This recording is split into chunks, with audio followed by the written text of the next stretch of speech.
Good morning, people out there. My name is Marko Hänen. I'm the founder of the Help the Oceans, and thank you for joining me on this live small event. As you know, COVID is still around, and yes, keep distance and wear the mask. So, having said that one, nice to see that you are all in alive, and let's make a few things very simple, clear on the current situation where the Help the Oceans is.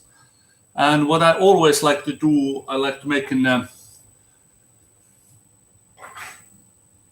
people informed what has happened in the past since the previous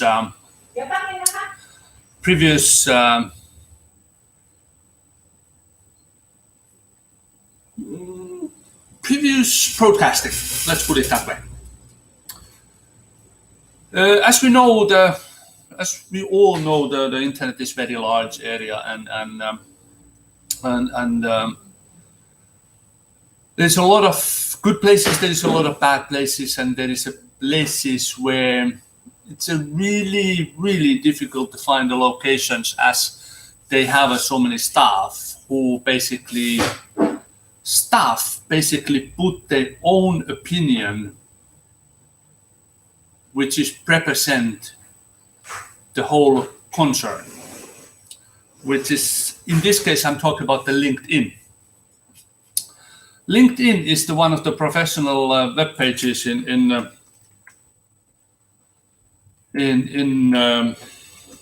where is all the business people and a lot of professional people over there in have a looking around, share the experience, and as it is the found by Reid Hoffman, and the current CEO is Ryan Roslawski. In Help the Oceans is actually have to actually emphasize, Help the Oceans behalf of me, was blocked and restrict the access to the LinkedIn. And I'm currently holding in the talks with some of the customer helping and supporting and blah, blah, blah department. They consider me unprofessional, who don't have experience, and scammer. Well,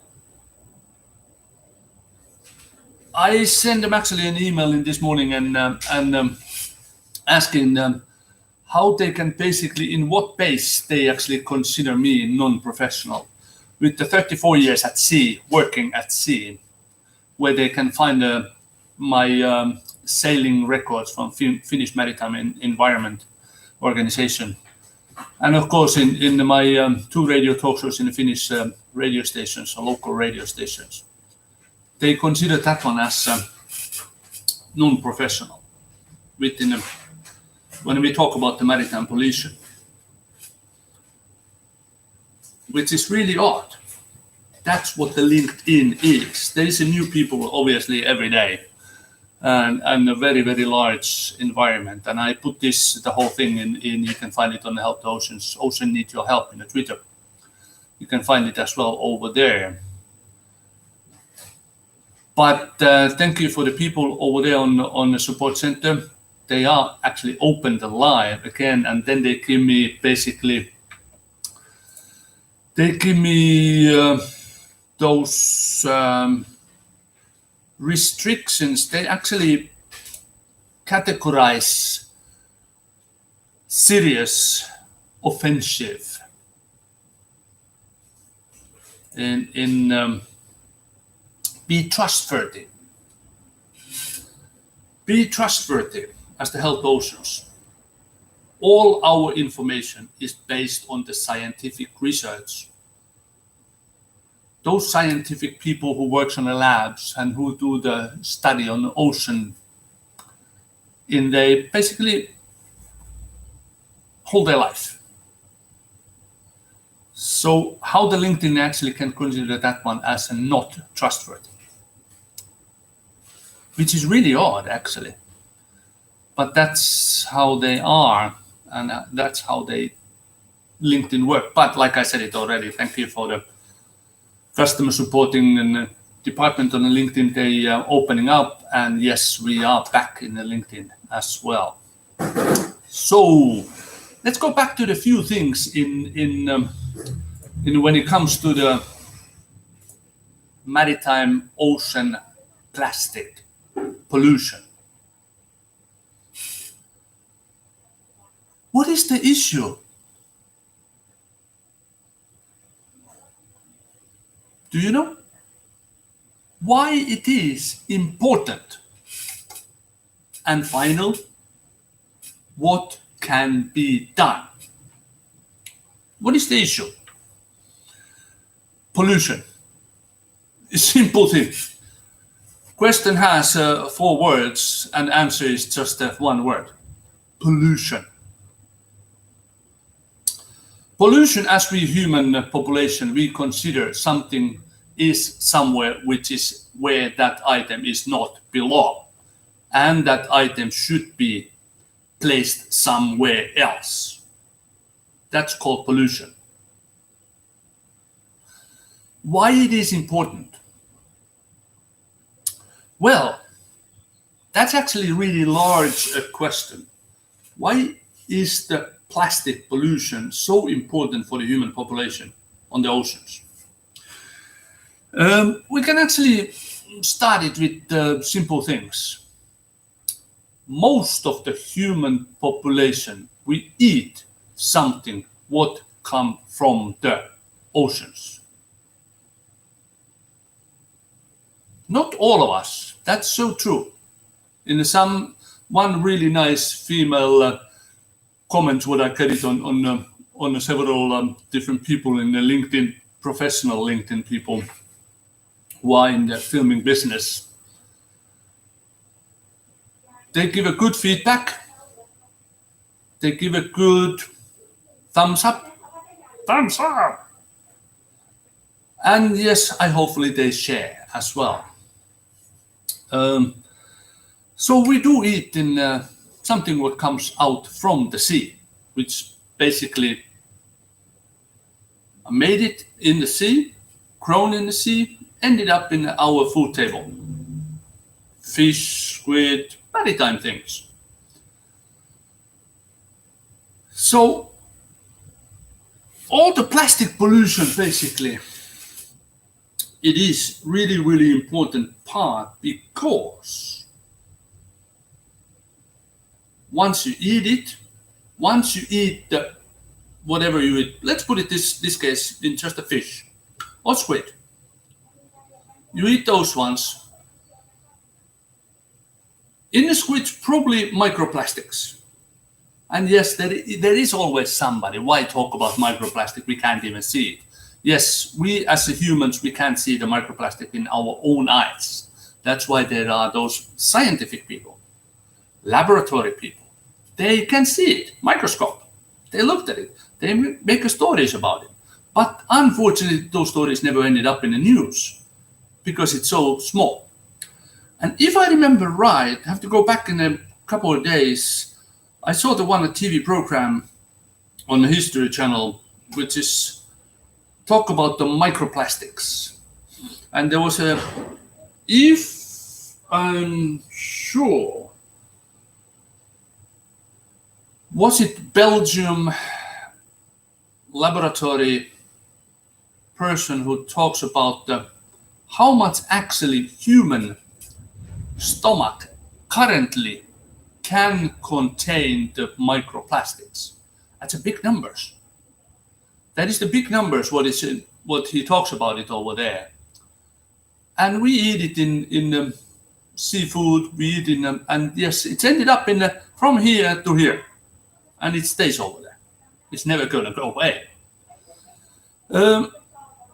Which is really interesting, and unfortunately we can't stop that one, but we can reduce it. So basically what we can reduce that one is to reduce the plastic pollution in the oceans. So that's why it is so important, because it will end it up in our own stomachs. What can be done? This one is the biggest thing. And all of you who listen, not now, but maybe in the future, who has connections, who knows the big people, as the human population, we are just a small people in here. Only what we, non-rich and not those ones who fly to space and who has billions and billions of dollars, they have a lot of money. And they spend the money in their own researches and that kind of things. We, as a small people, we have only voice. And again, I can refer that little young girl from Sweden, Greta Thunberg. She is doing really good job as one small person. One small person, really big voice. So, as a climate change, it will affecting on ocean pollution as well. And you're asking how? How the climate change can affecting or basically make the ocean pollution is so visible for everybody. Well, climate change, melting on the ice, melting on the snow, sea rises, sea will take over the lands. Also tides are over there. And when we talk about tides, then my next really interesting part again is the Great Pacific Garbage Patch. It's not just the Pacific. We have a total of these giant garbage patches, 5. But today, I'm just going to focus you on the Pacific.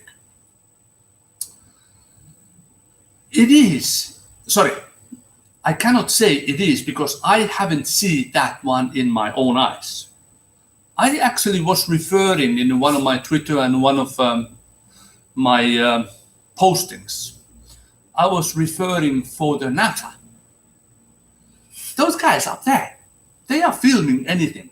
They have cameras. They can film the individual walking anywhere on the streets. They have good cameras. Really expensive and good cameras. So why actually NASA haven't helped the human population to publish those really said to be really big garbage patches? They have money. They can take 1, 2, 3 pictures. Probably one picture is not going to cost $1 million, most likely.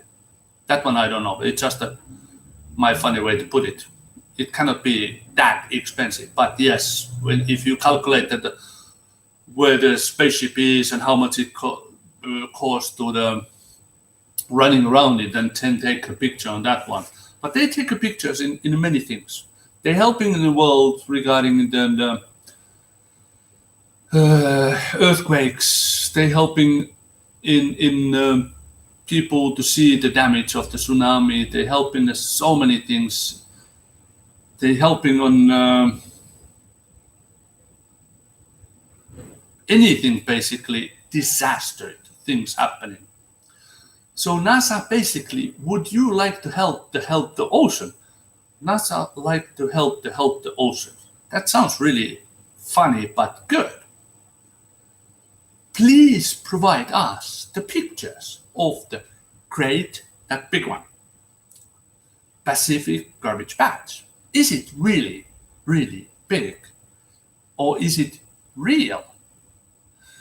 Those people who have been over there, or they say that they have been over there, when you are at sea, where I did work actually 34 years already, when you are at the sea level, you can see just a small amount. You got it? So you can see only the smaller part. When you're up there, you basically see the whole Pacific Ocean in one eye. Even you close the one eye, you can still see the whole Pacific Ocean. So zoom it and get the Great Pacific Garbage Patch. Simple as that. Obviously, NASA, they find the excuses. It's not their mission. Accept it? Yes, but they should actually help the human population and media people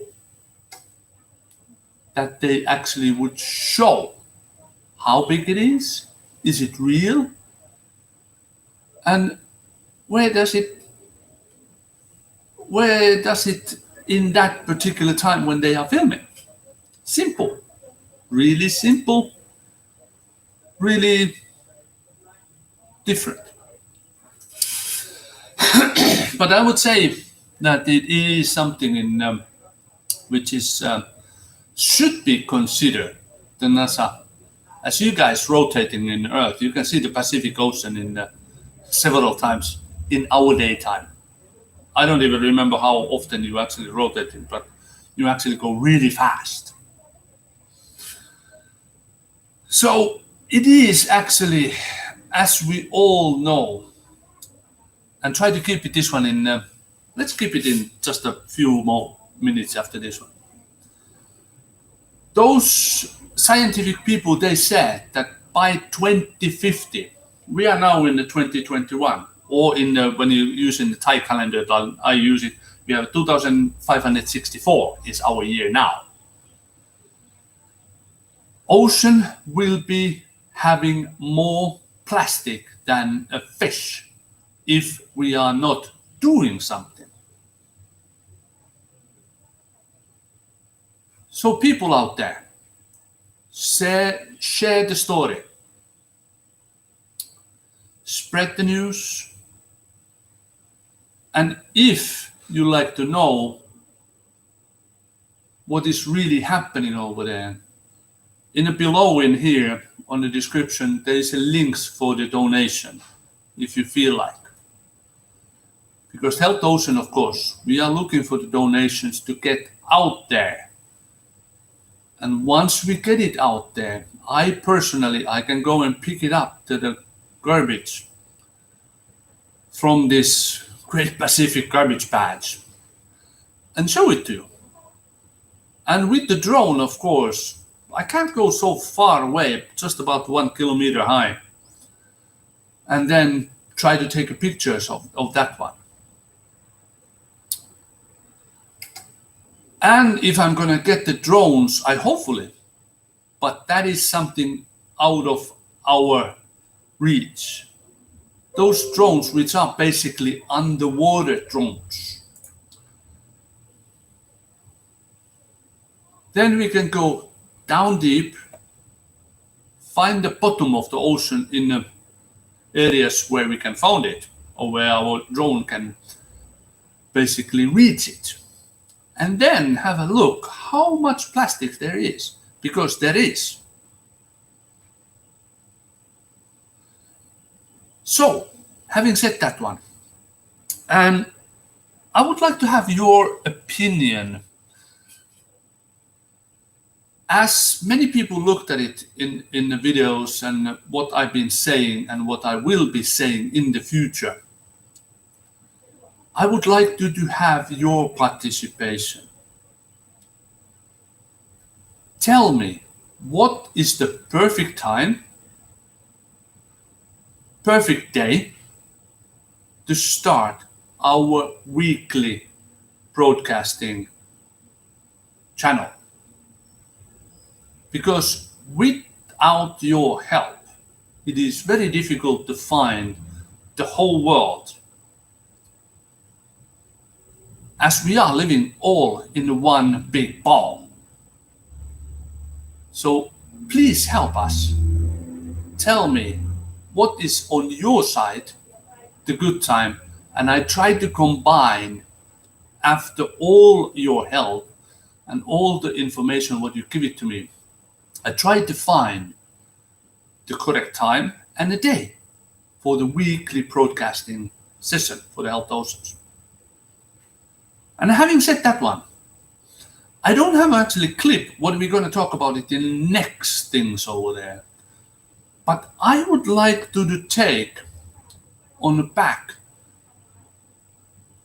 to the really, really, really nice place where I've been, Antarctica. So in the next episode, we're going to talk about Antarctica.